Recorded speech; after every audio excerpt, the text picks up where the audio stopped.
നമസ്കാരം. ഇറാൻ തള്ളിക്കളഞ്ഞെങ്കിൽ കൂടിയും US president Donald ട്രംപിന്റെ സമാധാന പദ്ധതിയിൽ സംശയം പ്രകടിപ്പിക്കുന്നവർ ഏറെയാണ്. കാരണം സമാധാന കാര്യത്തിൽ ട്രംപിന് എത്രമാത്രം ആത്മാർത്ഥതയുണ്ട് എന്ന സംശയമാണ് ഇവർക്കുമുള്ളത്. ട്രംപ് സമാധാന കരാറുകളെക്കുറിച്ച് സംസാരിക്കുന്നത് തുടരുമ്പോഴും ആയിരക്കണക്കിന് US സൈനികർ മിഡിൽ ഈസ്റ്റിലേക്ക് നീങ്ങുന്നുണ്ട്. ഇതാണ് ട്രംപിന്റെ യഥാർത്ഥ ലക്ഷ്യങ്ങളെക്കുറിച്ച് ചോദ്യങ്ങൾ ഉയർന്നത്. 3000-ലധികം എയർബോൺ EU സ്പെഷ്യൽ ഫോഴ്സ് സൈനികർ ബുധനാഴ്ച രാത്രി ഇറാൻ മണ്ണിലേക്കുള്ള നടപടികൾക്കായി തയ്യാറെടുപ്പുകൾ പൂർത്തിയാക്കിയിട്ടുണ്ട്. ഇതിനോടകം തന്നെ ഇറാന്റെ അതിർത്തികളിലേക്ക് നീങ്ങിക്കൊണ്ടിരിക്കുന്ന 5000 US മറീനുകൾക്കൊപ്പം ഈ സൈനികരും ചേരും.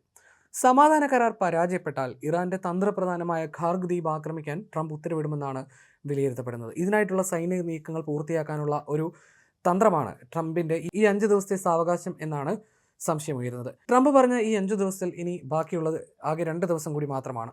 അതേസമയം ഇറാന്റെ ആണവ നിലയങ്ങൾ വളയാനുള്ള അമേരിക്കയുടെ മറ്റൊരു രഹസ്യ നീക്കത്തിന് മുന്നോടിയായിട്ടുള്ള ശ്രദ്ധ തിരിക്കൽ തന്ത്രമാണോ ഈ നീക്കങ്ങളെന്ന് സംശയിക്കുന്നുണ്ട്.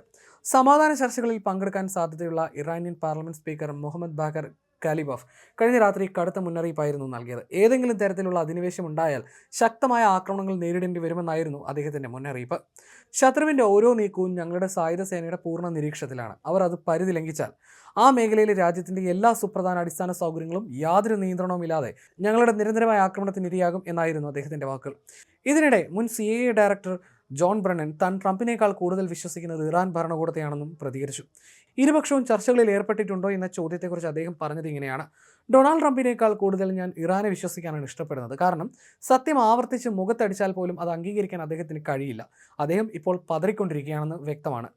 താൻ തന്നെ സൃഷ്ടിച്ച ഈ ദുരന്തത്തിൽ നിന്ന് എങ്ങനെ രക്ഷപ്പെടാമെന്നാണ് അദ്ദേഹം ആലോചിക്കുന്നത് എന്നുമായിരുന്നു അദ്ദേഹത്തിന്റെ വാക്കുകൾ.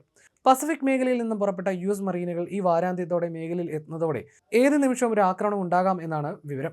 നോർത്ത് കരോലിനയിലെ ഫോർട്ട് ബ്രാഗ് ആസ്ഥാനമായിട്ടുള്ള 82ാം എയർബോൺ വിഭാഗം അതിവേഗത്തിലുള്ളതും അതീവ അപകടകാരികളുമായ ദൗത്യങ്ങളിൽ ഏർപ്പെടുന്ന വിദഗ്ധ സംഘമാണ്. ഇവരുടെ ഇമ്മീഡിയറ്റ് റെസ്പോൺസ് ഫോഴ്സ് യൂണിറ്റിലുള്ള ഏകദേശം 3000 സൈനികരെ 18 മണിക്കൂറിനുള്ളിൽ ലോകത്തിന്റെ ഏത് ഭാഗത്തും വിന്യസിക്കാനും സാധിക്കും.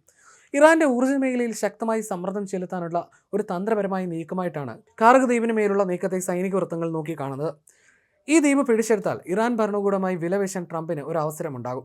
ഇറാന്റെ എണ്ണ കയറ്റുമതിയുടെ നട്ടെല്ലാണ് ഖാർഗ് ദ്വീപ്. എന്നാൽ വ്യോമാക്രമണത്തിലൂടെ നേടാൻ കഴിയുന്ന കാര്യങ്ങൾ പരിഗണിക്കുമ്പോൾ ഏതൊരു അധിനിവേശവും തന്ത്രപരമെന്നതിനേക്കാൾ പ്രതീകാത്മകവും മാത്രമായിരിക്കുമെന്ന് US സൈനിക നിരീക്ഷകർ കഴിഞ്ഞ രാത്രി അഭിപ്രായപ്പെട്ടിരുന്നു.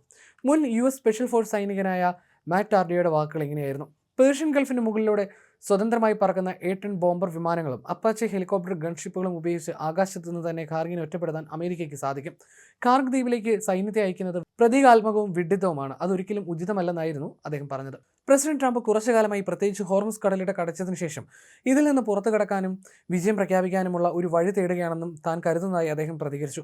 ഇറാന് നൽകിയ സമയപരിധി ഒരുപക്ഷെ US സേനയ്ക്ക് അവിടെ എത്താനുള്ള സമയപരിധിയാകാമെന്നും അദ്ദേഹം പറയുന്നു. അതേസമയം എന്നാൽ ഇറാനിയൻ അസംസ്കൃത എണ്ണയെ ആശ്രയിക്കുന്ന രാജ്യം എന്നതിനാൽ ഈ നീക്കം ചൈനയും സംഘർഷത്തിലേക്ക് വലിച്ചിഴച്ചേക്കുമെന്ന ആശങ്കയും വിദഗ്ധർ പങ്കുവെക്കുന്നുണ്ട്.